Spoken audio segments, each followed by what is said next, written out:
Hello, everybody. This is Bradley Grunner. I'm here with Stu Yellen, and we're here to give you the Moss Macros Podcast, episode number 16. And the title of today's podcast is Who Cares About Open Bodybuilding These Days? Stu. It's a good question. Yes, it is, right? It's a very forthcoming and outright question, blunt, so to speak. What do you think about this issue these days? It seems as if people are caring less and less, or they have more negative things to say these days about open bodybuilding.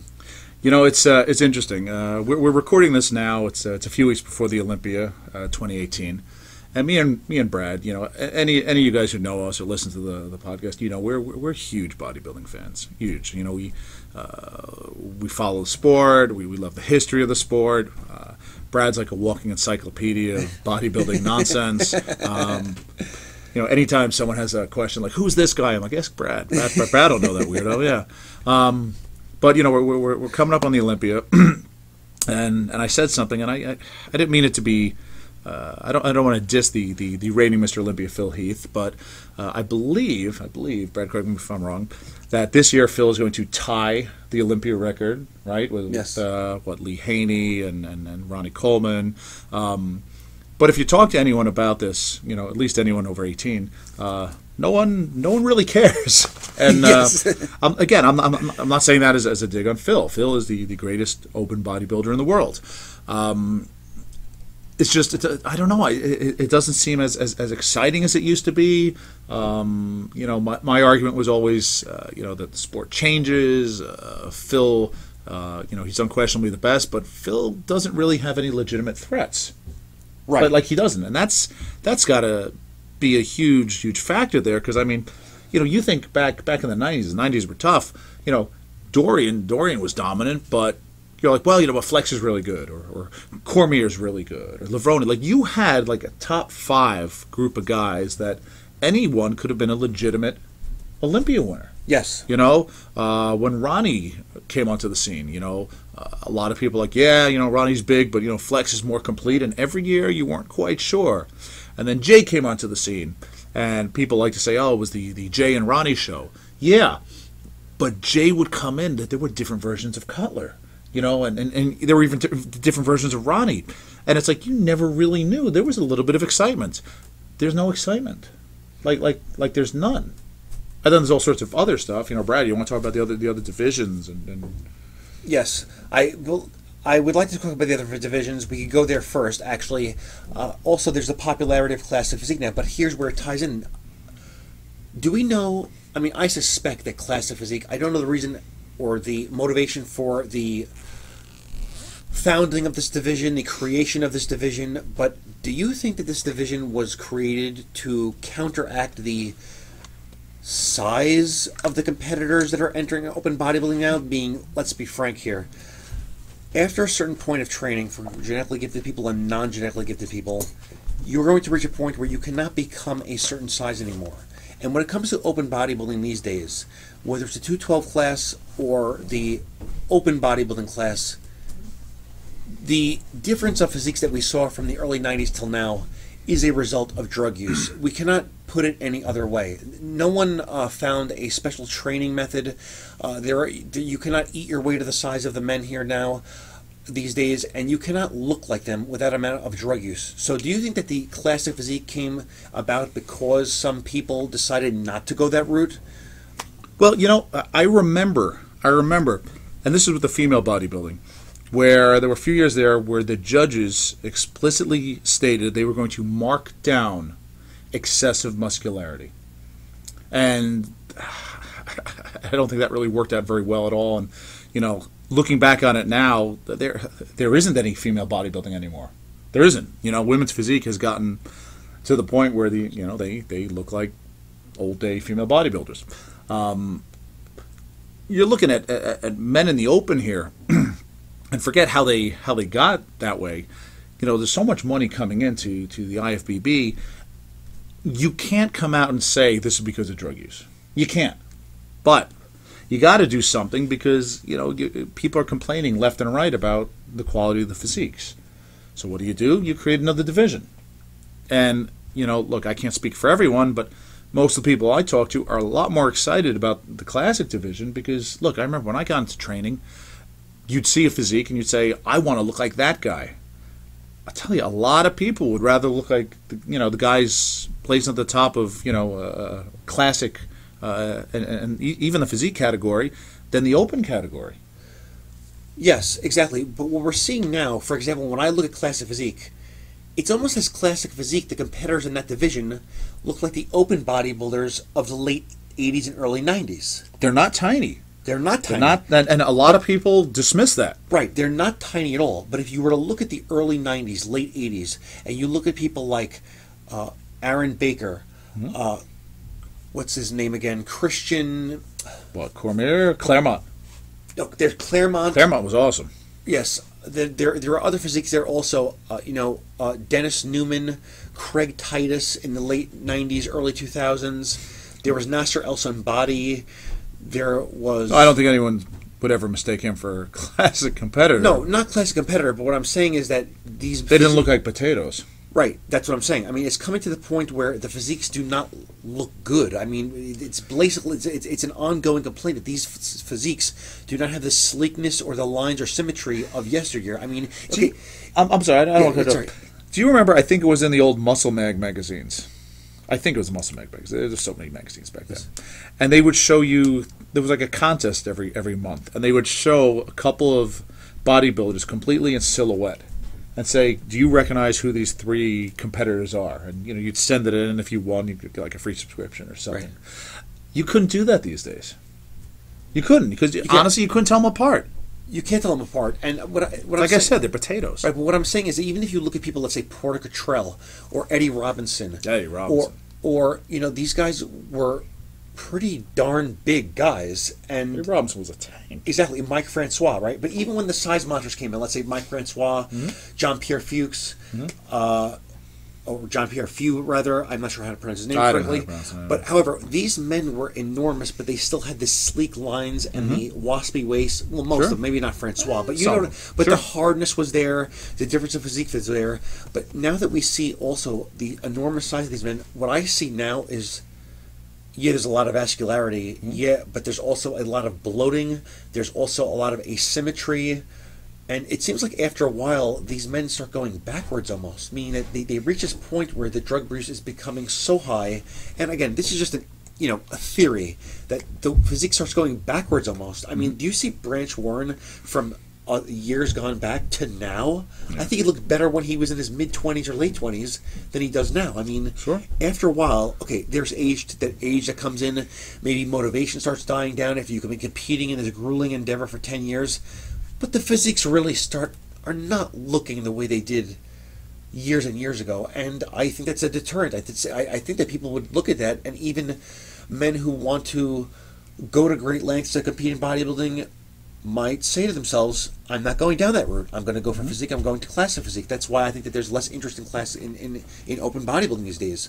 And it could be also, would you like to move on to the social aspects that we were discussing before? Oh, sure. We got a list of little talking points here. Right, because I mean, in any field, whether it's a sport, a hobby, a pastime, a career, things are with the times. I mean, there was a time where, would you say it's safe to say that rollerblading or skateboarding was more popular in the 90s and 80s than it is now? Sure. There's social factors for that also. There's a reason for any endeavor to have popularity and wane in popularity. So let's go over some of the topic issues here of why we might theorize or suspect why there's less interest in open bodybuilding now. I was actually at the gym the other day. I was actually at Bev's a few days ago, and I even heard in the locker room, I did not know exactly what they were talking about. I didn't want to eavesdrop, but the two men were speaking quite loudly, and I overheard it because I couldn't help it. Some guy was complaining that it's all about social media now. It doesn't matter what you do in bodybuilding or physique. It matters about social media. Now, when I heard him say the word matter, I guess matter meaning that what is someone going to get out of it? What matters meaning that is it either popularity in itself or popularity plus monetary gain with the ebooks, diets, perhaps supplement sponsors, clothing sponsors, and that could be a factor too, I suspect. I mean, someone who wants to be a bodybuilder, look like a bodybuilder, maybe in the end they just want it to be called the bodybuilder and not enter a show. They just want it to be the bodybuilder around town or on Instagram and profit from some other ways, maybe even capitalize on it socially. Do you think that's a factor? Dude, it's a huge factor. I've said it before. The first Miss Physique Olympia was Dana Lynn Bailey, who, I don't think anyone in their right minds would have given the title to, but she had a huge following. She hadn't competed in ages. Have you seen her Instagram? Yes. Someone's got like millions and millions of followers. Exactly. People love her. And that's great. Right. She's made a business out of that. She goes around, she trains with people. She's living the life. Does she care that she's not winning shows? I doubt it. I really doubt it. Exactly, because she still loves being a bodybuilder and still loves being the, I guess we can say, the envy of other people, which is fine in my book. I mean, if people want to look like you, that's fine with me. Look, I don't think most people go into bodybuilding with the notion, I'm going to stand in my underwear in front of a bunch of strangers.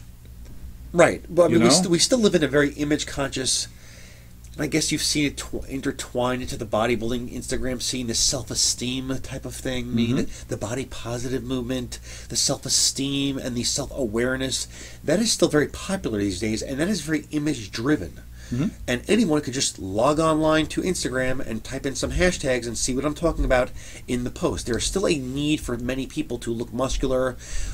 People still get plastic surgery, Botox injections. There's no shortage of alterations to people's bodies or hair or makeup, etc. And the cosmetic industry will always be here. And I think that's really what drives a lot of it also. I don't think it's a bad thing per se, but it's definitely a factor of why open bodybuilding is not all the rage these days. Well, about other pursuits? What about, here we go. What about CrossFit? Well, there's CrossFit. There are the other endeavors now. I mean, let's just say the show that was very popular, was it Ninja Warrior show? Sure, There are the mud runs that people engage in. Well, it was almost like an anti-bodybuilding, I don't know if I should say effort, movement, where everything was performance-based. Yes, right? exactly. Coming back to the old, let's go back to the Eugene Sandow here.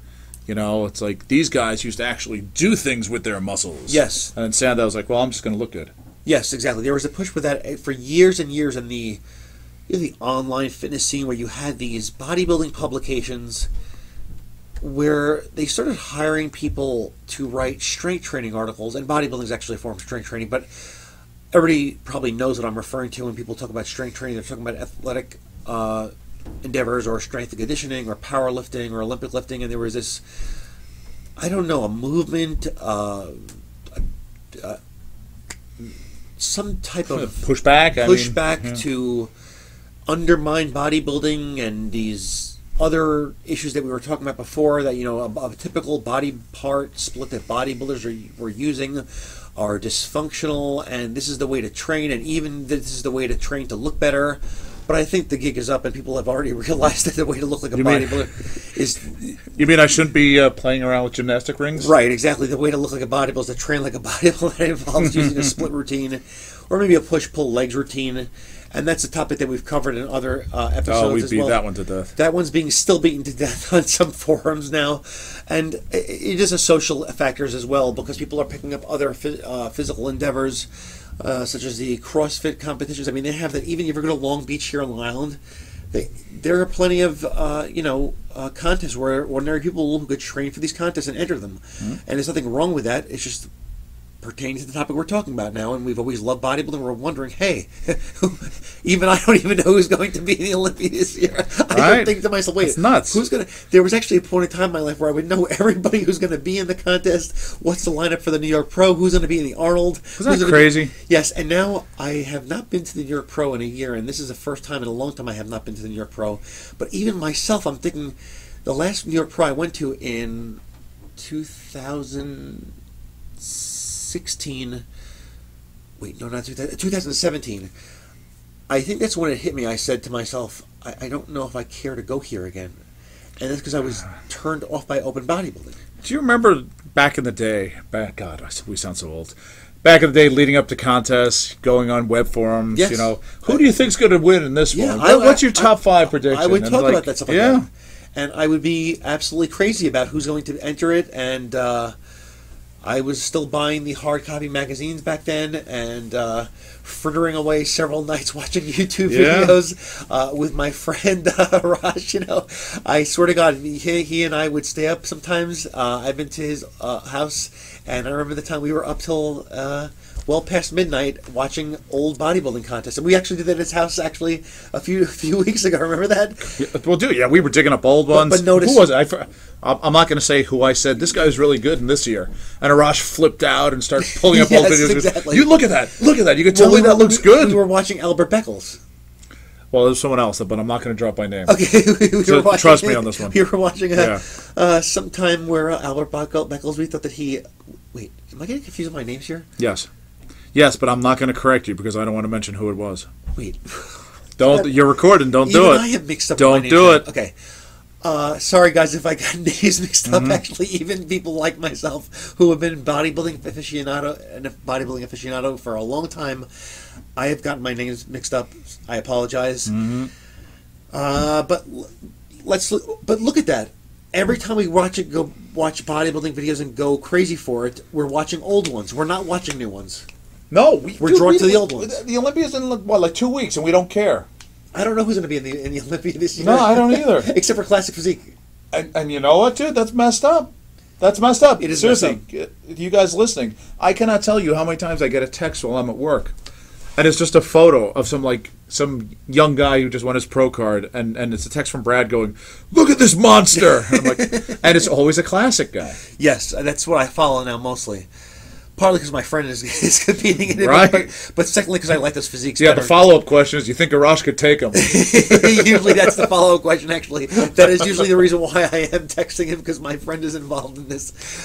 So let's go about the next topics. Okay, so we did the CrossFit, the social media. But here you go. I think there also might be a cultural aspect to this also. And okay. Stu, I'm not sure if you're alluding from what you told me before, maybe we're not totally on board with this together, but you know, maybe partially. It's all right. Is I think there's a social, cultural factor here also.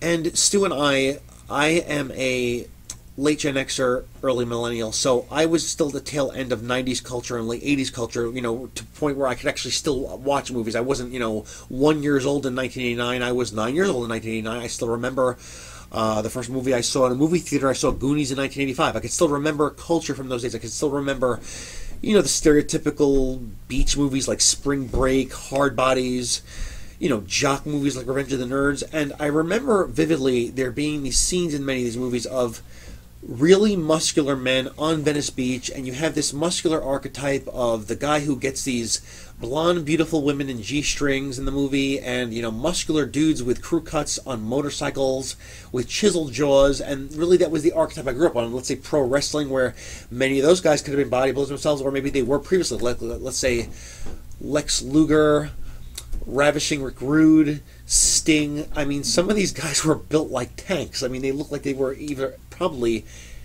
dabbling in bodybuilding before they got into wrestling. And some of the guys still look like that, actually. Many of them do. But I think you know where I'm going with this. I mean, even the people that were involved in movies, let's say Stallone, Schwarzenegger after he got out of bodybuilding, Stallone, who was, the guy, the Stallone built. Like, you ever see him in the movie now? He's jacked in that movie now, right? Now, do we see this anymore? I don't think the average, maybe millennial or Gen Zer is seeing that in movies these days. Maybe it's the influence I had from growing up. Seeing the hard copy magazines on the newsstand and seeing this really muscular, good-looking guy like Craig Titus on the cover of Muscle Mag International, or Michael Hearn. And by the way, people, Michael Hearn has been around way before YouTube, and that's when I was seeing him back in the early 90s. Iron Man magazine, and you had all these beautiful women and the guys on the beach, and some of these guys featured in Iron Man magazine were not even bodybuilders. They were just muscular men, like physique models, right? Yeah. Now, this has changed a lot these days. I was a young guy, and I was looking at these physiques, and I thought that was the way to be. That's what you got to strive to do. And well, dude, I think that was really I don't know, what do you call it, a sign of the times, if I could call it, the whole action hero persona. Yes. Whether it was from the movies, comic books, it was really reinforced everywhere you looked. And I mean, you had things like you had James Bond. He was never really jacked. That's the thing. He was he would find a way to beat the guys that were big and jacked up. But nowadays, think about what you got. You got MMA. Now think about that, right? When the whole UFC started, the guy who really stood out was scrawny little Hoist Gracie. It's like, wait, what? What? How did you beat that big jacked up Ken Shamrock guy? Like what? The James Bond movies, what's his name? Mission Impossible, Jake. The guys in the movies now don't have to be these 250-pound hulking monsters anymore. Well, you're referring to Hugh Jackman. Is that who you were trying? Well, to not even Hugh Jackman, okay. But I was thinking, God, who is it? Jack Ryan, Jack Reacher. I don't know. There's all these, characters in movies. I don't watch a lot of these movies, guys. So I'm sorry if I'm like all over the place here. But the point is, it's like when we grew up, if we saw a guy doing good and he had muscles, we knew that's the hero. That's the guy you got to emulate. That's the guy you should strive to be. And now it's like, well, you don't have to do that. What's that Denzel Washington one? It was a TV show. They just did a sequel of it. Oh, I can't believe I'm forgetting this. It's not The Enforcer. Oh, what the heck is it? The point is, it's like he's like so badass, but he's totally calm and chill. And Denzel Washington, and he's always sees like 20 steps ahead of what he's going to do. And I can't believe I'm forgetting the name of this. But the point is, we don't have to see the big jacked up guy to know in this generation. I think that's where I'm going with this. That's kind of a perception and expectation of, dare I call it, a bygone era. Yes, well, that's still when Arnold was acting also in the bygone era. In the 80s, we had Terminator. Mm-hmm. But I'm saying Predator. that doesn't apply anymore. No, it doesn't apply anymore. We don't. So it's like, whereas, you and I grew up in comic books and these movies, it's like, well, I got to get all jacked. I think this generation doesn't really care. Right, but I mean, even what we were saying before, they're more interested in growing beards. Yes, I think I was saying this before, and this is not to have anything disparaging towards millennials. And I know the stereotypical millennial, this millennial stereotype. I don't think it's prevalent. I think it's mostly prevalent, this stereotype that we're seeing. I really think it's prevalent in urban areas, like let's say Williamsburg or Greenpoint, Brooklyn, perhaps Manhattan, maybe on the West Coast, of men that grow beards.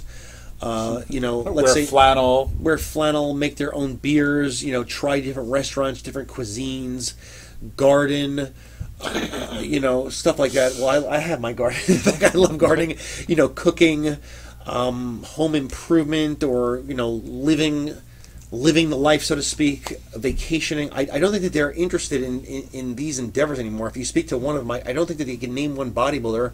It's just not their thing anymore. I don't think it's looked at as the most desirable thing to do these days, even, so to speak. I don't think. And dude, there's time involved, and let's think about it, right? Yes, it's a lonely pursuit. Yes, I mean, look, I used to love it. Put my headphones on for 2 hours after working all day. 2 hours at the gym, love it. Leave me alone.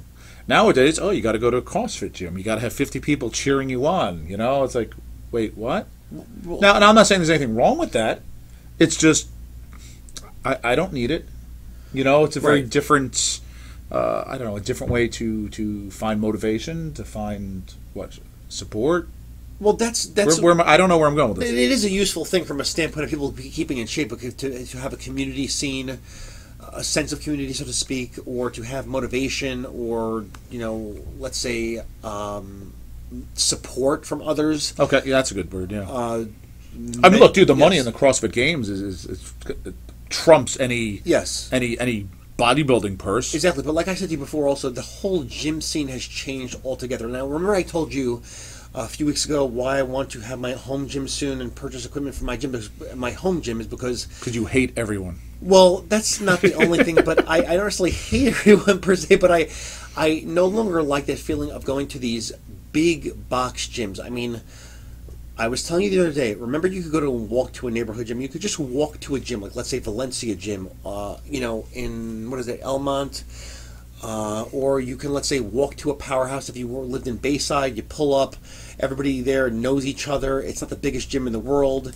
It's meant for hardcore bodybuilding. Or you could just be the fit, a person who wants to keep in shape, but Do you remember Powerhouse and Bayside on Francis Lewis yeah, Boulevard? man. I mean, even the people that did not want to compete, these were pretty serious-looking people there. Sure. And you could walk there, get to work out in, but it wasn't overbearing. When you go to a crowded LA Fitness now, where it's enormous, the ceiling is like, I don't know, freaking 100 yards high. The music is blasting. There are, let's say, 200 pieces of cardio equipment going, blaring in your ear, people all over, the stuff is all over, the dumbbells are on the floor, the plates are on the floor, you can't find your stuff, and that is not conducive to hardcore bodybuilding.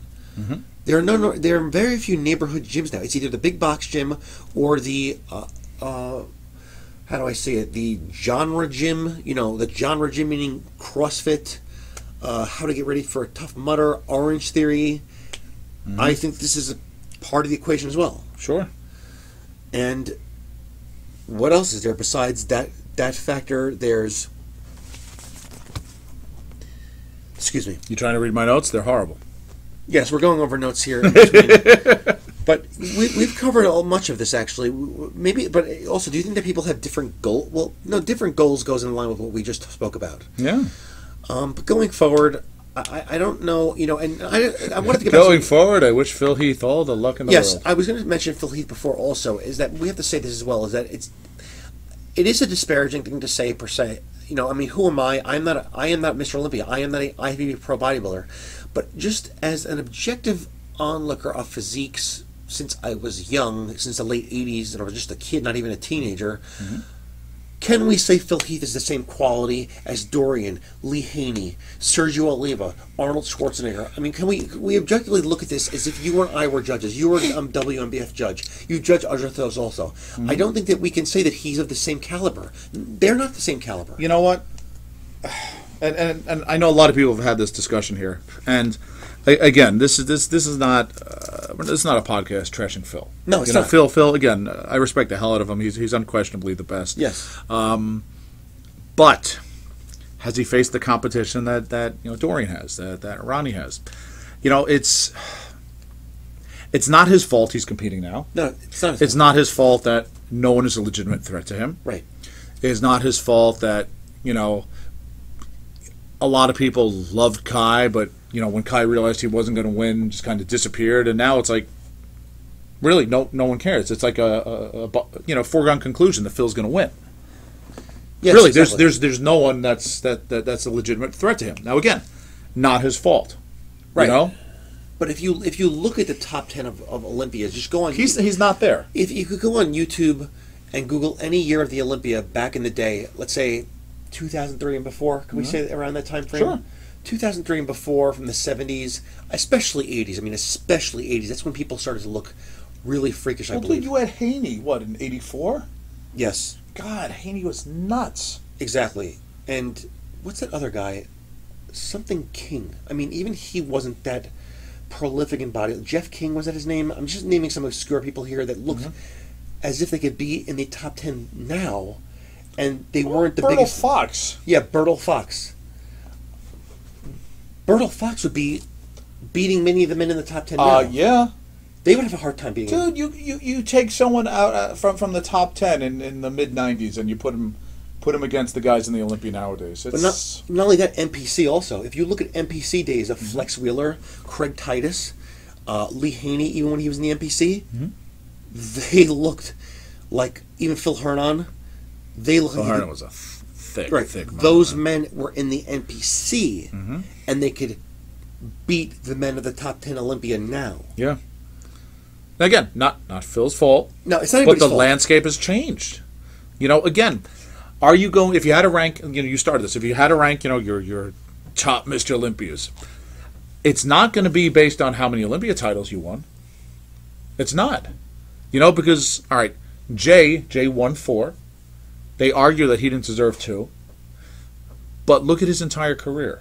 Look at the Arnold wins. Look at the seconds to Ronnie. Look at things like that. Yes. That's impressive. And then you got Phil, and again, I feel bad. I don't want to trash Phil. I like Phil. I'm very impressed by Phil. I respect the hell out of him. He's going to have, I think, it's 8 Olympia wins against no one. Like seriously, the space between first and second place, it's laughable how wide it is. Exactly. And again, not Phil's fault, but you know, if it comes down to, well, who did you beat? Well, you know what? Dorian beat Flex. Dorian beat Lavroni. Dorian beat El Simbade. They're like, holy crap. And a lot of people say that if Haney came back that year, Dorian would have beat him. That's pretty messed up, man. Yes. That's what blows people's minds. That's why people still talk about Dorian the way they do. You know, he hasn't competed in, was it, 20 years? Right. That's crazy. And everyone's still always talking about Dorian. Exactly. Now, going into the future with this, to conclude all of this topic, what do you see in open bodybuilding going forward? I mean, is this going to be just a division that drags on for years and years? Is there going to be some type of amendment to judging standards? I don't know. I personally, the way I see it now, is going to be this division that just a division that might live on indefinitely, that no one I'm going to say that no one cares about. People still care about it. It's just not. Just something of lessening popularity, where the interest becomes lower and lower, maybe to the point where it just dissolves. I mean, look, I don't think. All right, they're never going to get rid of open bodybuilding, because that's bodybuilding. That's bodybuilding. Yes. Get as big and as freaky and disgusting and cut as you can. Okay, there's no restrictions on it. You know, the classic bodybuilding, classic physique, whatever they call it. There's height to weight ratios. There's limits on that. You know. Women's bodybuilding, no one liked it. They got rid of it, but there was never really much money tied up in that. The sponsors weren't there because the audience wasn't there. There's so many sponsors for the open. The amount of money that the open guys get is staggering. That, you know, even though they're adding all these divisions and it's totally bringing money into the federation, people are always going to be there for the open. They are. I just think we'll probably see the other ones grow. God, I don't know, where is it going? You know, because I'll tell you, even some of the larger bodybuilders, you know, like everyone always talks about, like, look, people know we're friends with the Rosh. I get a lot of questions, coworkers, like, dude, how big is he really? Why doesn't he do the open? Because as big as a Rosh is, he looks tiny next to, like, you know, Guy Sister Nino. And that's, you know, you look at their arms, their forearms, and you realize, like, oh my dear Lord, how big are these open, or even you know, in Sister Nino's case, a 212 guy. You know, yes. It's I don't know, man. We don't know. It'd just be a division that just hangs around, that has weakening popularity. Yeah, I don't think they can lower the purse. No, they can't. Well, can they? They're not going to change the judging standards going forward either, because of we have the classic physique now. Yeah, the classic physique has weight limits. Yeah, there's no limits on open. Right, so the classic physique division will not be a body. See, one time when I thought this, before I even knew there was going to be a weight division to this classic physique, this weight limit to this classic physique division, my uncle and I were talking, and we said to ourselves, wait a minute, is this going to be the division that gets freakier and freakier to the point where it resembles open bodybuilding, and then they'll have to come out with something else? They already raised the weight limit after the first year. But, you know, that first year they might have still been figuring things out. Right. I mean, they didn't raise it again this year. Right, exactly. You know, if they raised it every year, then it's like, all right, what's the point? Right, but you see where I'm going with this, though. I see where you're going with this. Wait a minute, is it going to turn into open bodybuilding? And they're going to? But you know what? I mean, and this, all right, I'll be total devil's advocate and throw this out here. Do the open guys deserve the most prize money because they're risking their lives the most? And I'll tell you, and as I said that, I thought to myself, but you know what? That may not even be the case. Because I know of plenty of, you know, men's physique, not classic physique, men's physique. We're talking board shorts here. Guys that are on so much gear, it would blow your mind. Right, but here's the issue is that I don't know why there is more money in open bodybuilding, meaning that it's a contest. They're both contests. They're both featured at the Olympia. They're both featured elsewhere. Why would you... Both type of contestants, went through something and are entering the contest. Why is there a difference between classic physique earnings and open bodybuilding earnings? I don't think that should be so. Okay, what about bikini versus physique?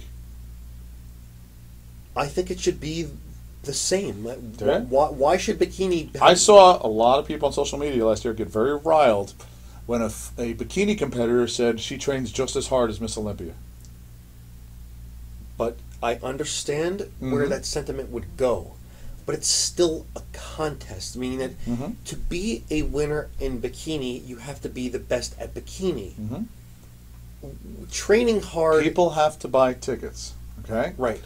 The open bodybuilding at the Olympia, the pre-judging and the judging, people will buy tickets specifically for those. Okay, the now other classes are bundled together. Right. Every contest I've ever been to, amateur, pro, they started putting the bikinis on first. You know why? Less attendance? Because otherwise people leave. Okay. People leave. Right. Okay, so in that Okay? respect... Now yes. I'm sure people listening to our podcast are like, yo, Stu's a dick. People leave. The people in the audience are the people who know someone in the contest. Yes. They do. Tell me I'm wrong. No, you're right. But from that standpoint, now that you pointed out something so simple and obvious, that if people are buying more tickets or they are throwing more money into attending certain events... Well, that's why they're still there. Right. Oh, it's brought in money like you wouldn't believe. Wait, let me get this straight. What is brought in the money? The bikini divisions. The bikini divisions, the physique divisions. Because people think, hey, I could do that. So shouldn't they get paid just the same if the finances are there? I mean, that they brought in money to this... Well, the money's going to the heads of the federation. But let's go to the core of the matter. The core of the matter is that the notion that there's a pay differential between the divisions, when I think that there should not be. A contest, just to put this in a very rudimentary way, a contest is a contest. They're both contests. Sure. So, but if no one wants to come watch the contest... Well, then you can't... You're right. If there's no sponsors for the contest... There's no there were no demand. sponsors for women's bodybuilding, no one cared. Right, then there's no demand that you can't... Now, these women push their body like you wouldn't Right. believe. No one really wanted to be associated But with... it goes two ways. That they're bringing in money to the federation through the contestants. Well, we're talking, the entry fees. The entry fees. Sure. But then again, they get less tickets. No, not less tickets. Where am I going with this? Then They don't have spectators. Right. Okay, I see what you're saying now. Again, I'm not trying to, sound horrible here. Right. This will be interesting. You know what? We'll get Ron to chime in on this one, man. This guy's been around for forever. He's seen all the new ones come on. Right. So I guess I think we covered mostly it all. We did actually. And in a couple of weeks we'll be congratulating Phil. Yes, exactly. There's no one else, dude. There's no one else. Right. Exactly. And I mean, I mean, I know there's also, maybe we could cover this as another topic in a future podcast. The concept of, do bodybuilders get paid fairly? That could be actually being that we're talking about that right now. The payment of competitors. Maybe that could be a podcast in the future related to this. And we should get a bunch of competitors on. Right, exactly. And it ties into this... Set up a little booth at Bev's. Yes, it ties into this... bodybuilders don't get paid enough. Change my mind. But that could be one of the reasons why open bodybuilding is dying too, because people do not want to go through push their body to the limits with different avenues of nutrition, body training, drugs, etc. for such relatively low pay. Yeah. That could be one of the reasons, because the hurdles to getting in now involve a great deal of assistance. Yeah. So that concludes the episode for today, and we hope that you enjoyed it, and you will hear from us next time, and we will be at the Olympia, so we're going to have a good time. And congratulations before the show, Phil Heath. We're sure you're going to win, and Brad, I guess that's it. Yes. All right. Have a good night. Good night.